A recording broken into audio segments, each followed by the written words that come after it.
Hello student, स्वागत है आप सभी का आपके अपने यूट्यूब चैनल स्टडी विद एहसान पर। और आज का ये वीडियो स्टूडेंट, जैसा कि आपको थंबनेल से क्लियर हो गया होगा कि बहुत ही ज़्यादा इंपॉर्टेंट है। जी हाँ, क्योंकि आज के इस वीडियो में हम लोग देखेंगे 50 important objective question, Hindi 100 marks के 50 इंपॉर्टेंट ऑब्जेक्टिव क्वेश्चन, जिसमें आपके पाठ्य पुस्तक और व्याकरण दोनों से मिलाकर क्वेश्चंस को तैयार किया गया है। और मैं आपको बता दूं कि ये सारे के सारे क्वेश्चंस, क्वेश्चन नंबर 1 से क्वेश्चन नंबर 50 तक, सारे क्वेश्चंस बहुत ही ज़्यादा इंपॉर्टेंट है। क्यों?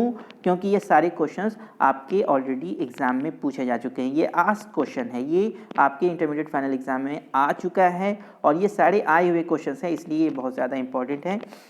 कुछ क्वेश्चंस हूबहू आ सकते हैं या इसी तरह के क्वेश्चंस आएंगे ही, क्योंकि ये सारे आस्क्ड क्वेश्चंस हैं। तो चलिए बिना वक्त गवाए जल्दी जल्दी इन सारे क्वेश्चंस को देख लेते हैं, क्योंकि मुझे मालूम है कि आपके पास वक्त की बहुत कमी है और बहुत कुछ आप लोगों को रिवाइज करना है।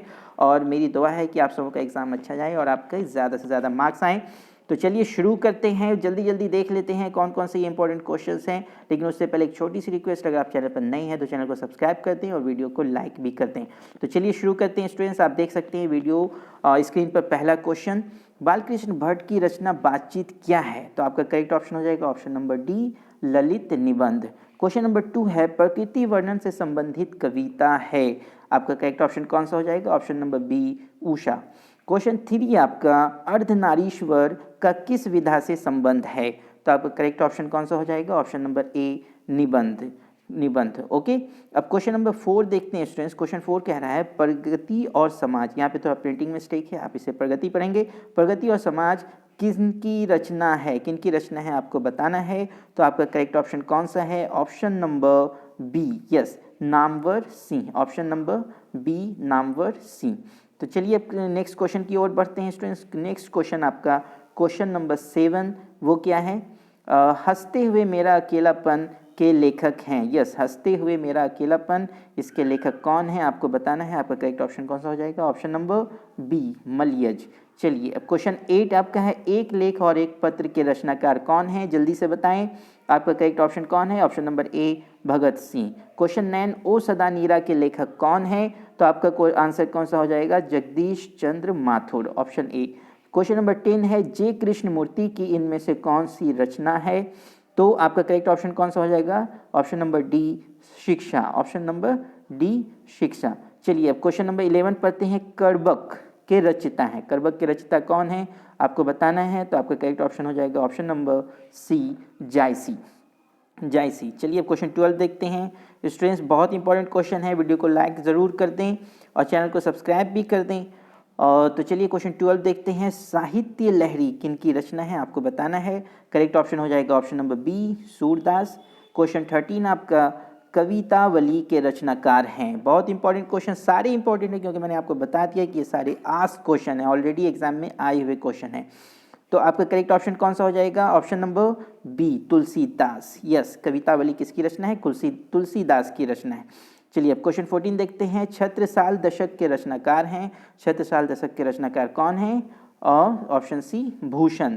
क्वेश्चन 15 देखिए, जयशंकर प्रसाद किस वाद से संबंधित रचनाकार हैं आपको बताना है। आपका करेक्ट ऑप्शन हो जाएगा ऑप्शन नंबर ए, छायावाद।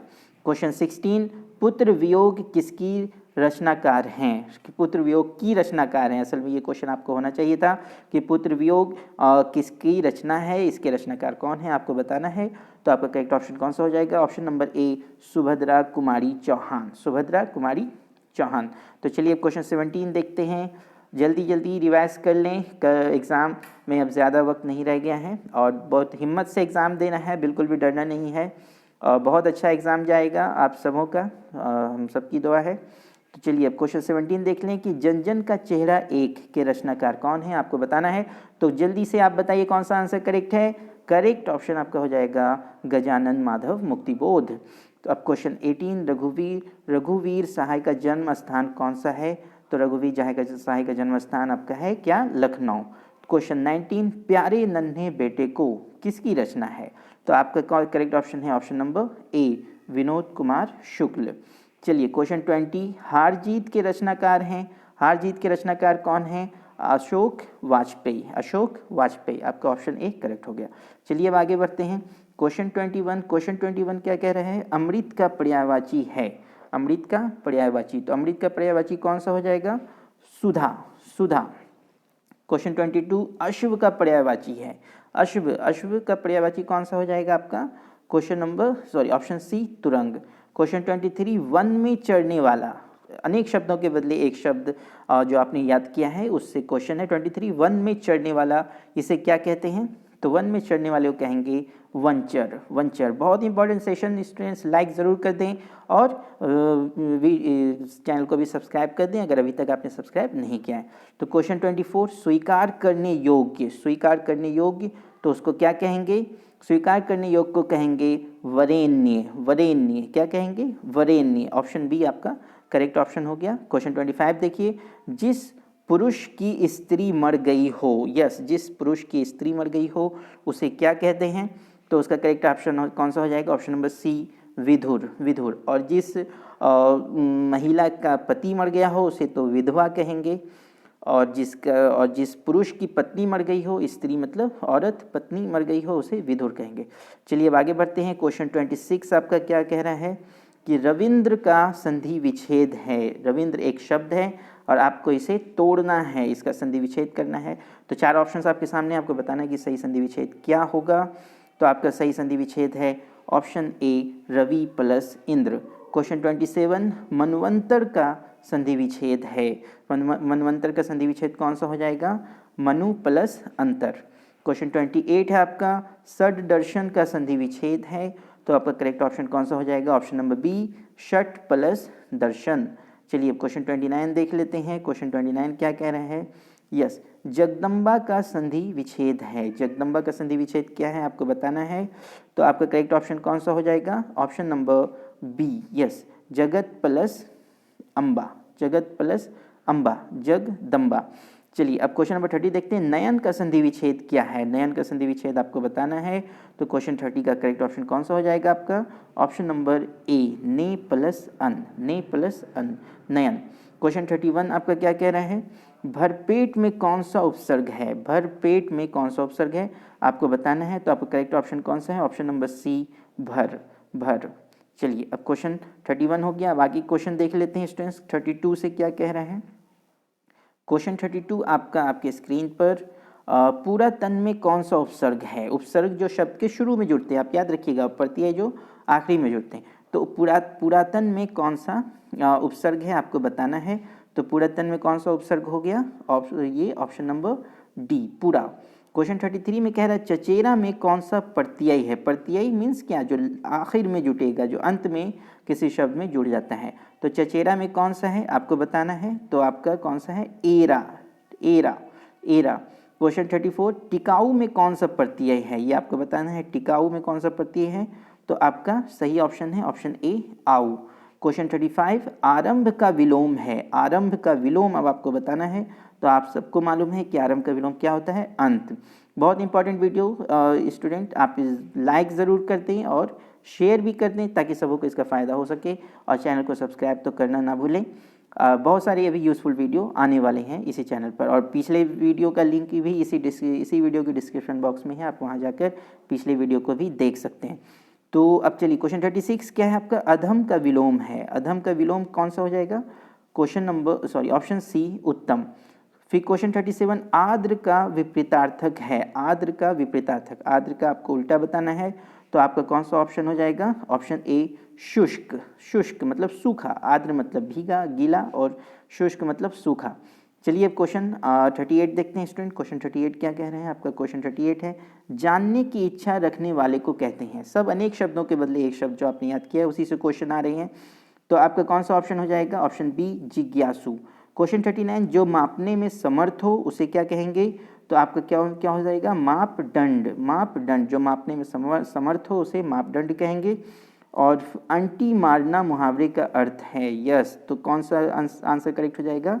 ऑप्शन बी चाल चलना। क्वेश्चन 41 ईंट से ईंट बजाना मुहावरे का अर्थ है। क्या अर्थ है बताइए, आप सबको मालूम होगा इसका आंसर। तो 41 का क्या आंसर हो जाएगा? विनाश करना। ईंट से ईंट बजाना मतलब विनाश करना। तो चलिए 42 देखते हैं स्टूडेंट्स। 42 आपका क्या कह रहे हैं? 42 में है आपका गाल बजाना मुहावरे का अर्थ है। गाल बजाना मुहावरे का अर्थ क्या है? डींग हाँकना, डींग हाँकना, ऑप्शन ए आपका डींग हाँकना। क्वेश्चन 43, खिल्ली उड़ाना मुहावरे का अर्थ है, तो खिल्ली उड़ाना का क्या है? व्यंग करना, मतलब किसी पर तंज करना, उसका मजाक उड़ाना, व्यंग करना। चलिए अब 44, गगनचुंबी कौन सा समास है, ये आपको बताना है। गगनचुंबी कौन सा समास है? तो ये कौन सा समास है? तत्पुरुष समास है, तत्पुरुष समास है। क्वेश्चन 45 है आपका, यथाशक्ति कौन सा समास है? तो यथाशक्ति आपका कौन सा समास है? अवयवी भाव समास है। ये कौन सा समास है? अवयवी भाव समास है। ऑप्शन सी आपका करेक्ट है। चलिए उसके बाद 46 देख लेते हैं स्टूडेंट्स। 46 आपका क्या है? 46 में आपका है कमल नयन कौन सा समास है? कमल नयन कौन सा समास है आपका? तो कमल नयन आपका है कर्मधारय समास। ऑप्शन ए आपका करेक्ट हो जाएगा। क्वेश्चन 47, जी जान कौन सा समास है? तो जी जान आपका कौन सा समास है? आप याद रखें, अवयवी भाव, अवयवी भाव। ऑप्शन बी आपका करेक्ट है। क्वेश्चन 48, पंचपात्र कौन सा समास है? पंचपात्र कौन सा समास है? तो आप याद रखें द्विगु समास। और मैं आपको एक बहुत इंपॉर्टेंट बात बता दूं, किसी भी समास में अगर कोई संख्या को दिखाने वाला वर्ड आपका शुरू में लगा हुआ है, जैसे त्रि, चौ, पंच, षट, दश, ये सब लगा हुआ है, तो वो द्विगु समास ही होता है। ये आप याद रखेंगे कि वो कौन सा समास होगा? वो द्विगु समास ही होगा। चौराहा, पंचतंत्र, षटकोण और फिर दशानन, ये सब कौन सा समास हो जाएगा? द्विगु समास। तो मैंने आपको बताया कि पंच, यहाँ 5 लगा हुआ है, पंच मतलब 5, तो ये कौन सा समास हो गया? द्विगु समास हो गया। चलिए अब क्वेश्चन 49, चंद्रमौली कौन सा समास है? चंद्रमौली आपका समास कौन सा है? आप याद रखिए, बहुब्रीहि समास, बहुब्रीहि समास। तो क्वेश्चन 50, लंबोदर कौन सा समास है? तो लंबोदर आपका कौन सा समास है? आप याद रखें, लंबोदर करेक्ट ऑप्शन हो जाएगा आपका बहुब्रीहि समास। तो ये थे 50 इंपॉर्टेंट ऑब्जेक्टिव क्वेश्चन स्टूडेंट्स। बहुत ही ज़्यादा इंपॉर्टेंट है ये सारे क्वेश्चंस। आप इस वीडियो को 2-3 दफ़ा ज़रूर देख लें ताकि ये सारे क्वेश्चंस आपको समझ में आ जाए और एक खाका आपके माइंड में बन जाए, ताकि क्वेश्चन आते के साथ आप करेक्ट ऑप्शन का चयन कर सकें। तो चलिए आज के इस वीडियो में बस इतना ही। फिर मिलेंगे नए वीडियो में नए क्वेश्चंस के साथ, और दूसरे सब्जेक्ट्स के नए क्वेश्चंस भी आपको आपके इस चैनल पर मिलते रहेंगे। आप चैनल को सब्सक्राइब ज़रूर कर दें और दोस्तों को भी शेयर कर दें ताकि वो भी इस वीडियो से फ़ायदा उठा सकें। तो आज के इस वीडियो में बस इतना ही। फिर मिलेंगे नए वीडियो में नए क्वेश्चंस के साथ। तब तक के लिए इजाज़त दीजिए। Thank you.